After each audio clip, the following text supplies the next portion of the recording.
冷氣唔凍專人即日上門深層清洗，重拾清涼效果。冷氣不冷或冷氣唔夠凍問題常見於灰塵堆積、冷媒不足或冷氣保養不足。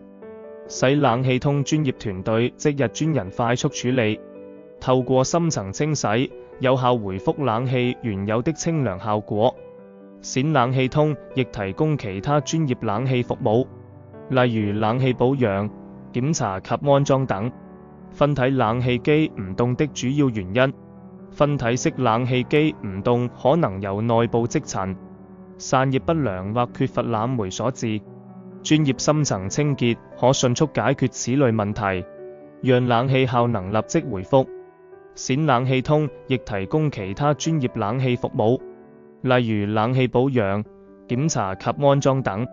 實用技巧：快速處理冷氣機唔凍問題步驟。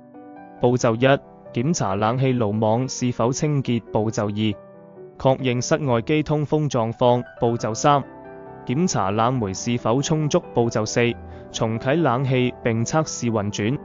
如問題仍未解決，冼冷氣通亦提供其他專業冷氣服務，例如冷氣保養、檢查及安裝等。冷氣不冷常見問題 FAQ： 冷氣機唔凍的主要原因有哪些？常見原因包括爐網堵塞、冷媒不足或內部污垢堆積。多久需要進行一次深層清洗，以避免冷氣不冷？